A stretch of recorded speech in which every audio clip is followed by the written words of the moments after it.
देग्लायनि हायार जोबथा आनजाद बेवहाय जोंनि फरायसालिनिफ्राय साइन्स स्ट्रिमाव गासै 22सा फरायसाफोरा आनजाद लिरदों। बिनिनो सा 7 फरायसाफोरा सेथि थाखोआव उथ्रिनो हादों। बिनिनो सा 19 फरायसाफोरा नैथि थाखोआव उथ्रिदों। बेनिफ्राय आर्ट्स स्ट्रिमाव आरिमु आयदायाव गासै सा 17 फरायसाफोरा आनजाद लिरदों। बेनिनो सा 5 फरायसाफोरा सेथि थाखोआव उथ्रिदों। बेबादिनो सा 10 फरायसाफोरा नैथि थाखोआव उथ्रिदोंमोन आरो सा 2 फरायसाफोरा थामथि थाखोआव उथ्रिदों। गासै 100% उथ्रिसार जानो हादों। सारमोननि फरायसालियाव आसामाव बर' रावजों फरायनो हानाय खाबु मा मोनदों? जोंनि फरायसालियाव थांनाय बोसोरनिफ्रायनो आरिमु आयदायाव बर' बिजोंजों आनजादखौ लिरबोबाय थादों। थांनाय बोसोरावबो रिजाल्टआ जोंहा मोजांमोन। देग्लायबो मोजां।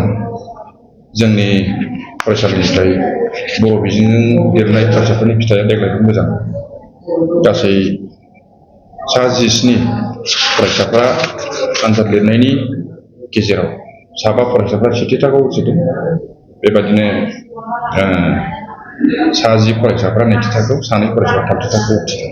जायखिजाया बर' बिजोङाव फरायनाय फरायसाफोरनि फिथाइखौ जोङो मोजांखौनो मोननाय बायदि मोनदों। मानोना जोङो बे फरायसाफोरखौ जोङो एडमिसन समावहाय जायखिजाया इन्टारभिउफोर लानानै एबा मार्क बेसिसाव मार्कखौ मोजां नायनानै बेबायदि एडमिसन जों होनाय जाया। जायखिजायाखौनो जोङो एडमिसन होयो। जायखिजाया बे हिसाबै लोरबां गथ'फोरखौबो जों दिनैनि दिनावहाय मोजां रिजाल्ट खालामहोनो हानाय बायदि मोनदों। बावहाय एसे गोजोननायखौ फोरमायगोन जोंनि फरायसालिनिफ्राय। बेबायदि बाथ्रा। सार बर' फरायसाफोरखौ आयदाजों लानानै बर' रावजोंनो फरायनांगोन होननानै सानदों नामा सार? बर' राव थुनलाइखौ फोरोंनो थाखायथ' जों बर' रावजों फरायनायनि गोनांथि दंखायो। बे जोंनि इउएन एकाडेमिनि थांखियाथ' बेनो। इउएन एकाडेमिनि थांखि आरो नोजोरा जोंनि बर' बिजोंजोंनो फरायसाफोरखौ फोरोंनानै कुवालिटि इडुकेसन दिहुनगोन। लोगोसे बर'नि राव थुनलाइखौ बिजोंखौ जोङो फोथांगोन। बे मोनसे थांखिजोंनो क'क्राझार इउएन एकाडेमि बेयो 2002 मायथाइयाव गायसनजानायमोन। बेबादिनो जोङो 2009 मायथाइयाव जोङो जोंनि सिमेन्ट सापरियावबो इउएन एकाडेमिखौ फसंदोंमोन। आरो जोङो दिनैसिमबो बर' बिजोंखौ फोथांनो थाखाय जोङो जेरै हागौ जोंनिफ्राय नाजाबोबाय थादों आरो नाजालांबाय थादों। आं बेखौनो बुंगोन।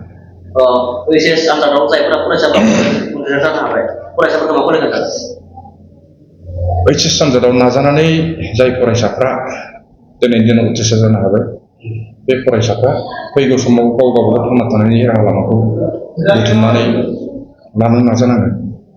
जाय साइन्स स्ट्रिमफ्राव फरायदोंमोन, बे साइन्स स्ट्रिमाव फरायनाय फरायसाफ्रा सोरबा डक्टरनि सोरबा इन्जिनियारनि एन्ट्रेन्सफोर होनानै एडमिसनखौ हायोबा लानांगौ आरो हायाब्ला सोरबा बिएससिफोरबाबो फरायथों।